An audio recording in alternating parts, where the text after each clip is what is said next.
Verne, the Cook, aptly named after the fantastical adventure novelist Jules Verne by a pair of well-traveled English professors, spent much of his childhood traveling the world, exploring new places, experiencing diverse cultures, and most importantly, trying new foods.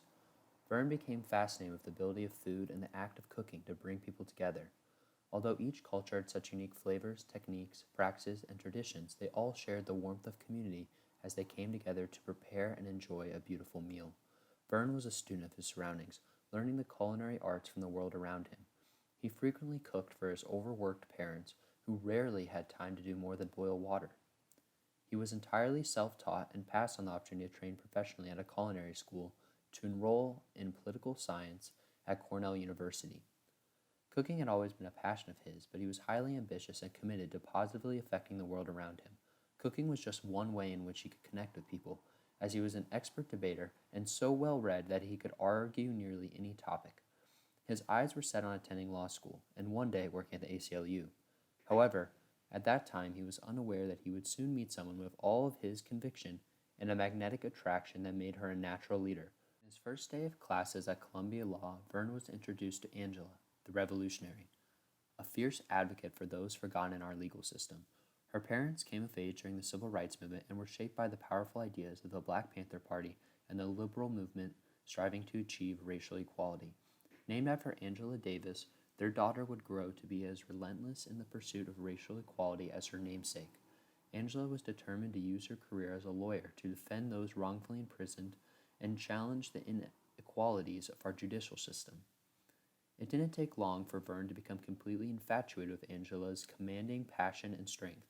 Once Angela was convinced that a life with Verne was not one of professional compromise, she too fell in love with Verne's charisma, intelligence, and ability to bring people together with good food and even better conversation. Upon graduation, they both found themselves beginning their career at the ACLU in New York City. They shared a crammed studio apartment in Upper Manhattan with not much more than a futon to their name and hundreds of thousands of dollars of student debt. After living together for several years, they were married. With no time for a formal wedding ceremony, they rushed to the courthouse with a small group of friends before returning home to a beautiful meal prepared by Verne, a long weekend, and then back to their bustling lives. They continued about their crazy and chaotic routine for the next few years before an unexpected addition to their family offered a new challenge to the couple. With just 5 months until the birth of their first child, they decided that they had outgrown their life in New York City and looked to relocate. A chance opening at the ACLU chapter of Ohio offers the couple an opportunity to move back to Angela's hometown, Cincinnati.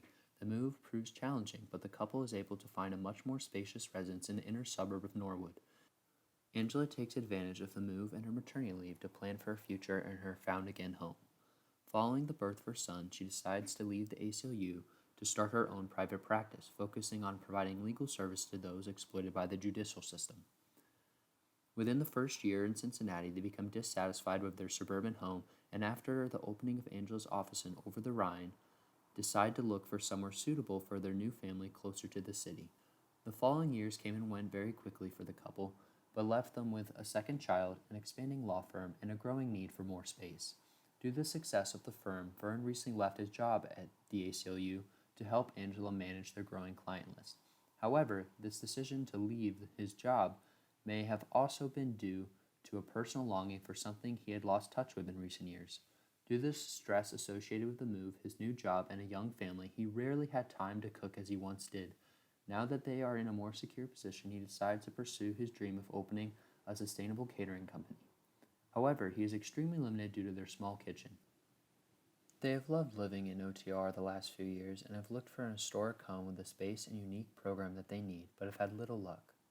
Finally, they find a site on the northeast end of the neighborhood that has never seen foundations in its soil, the perfect place for the cook and the revolutionary to build the exact home they need.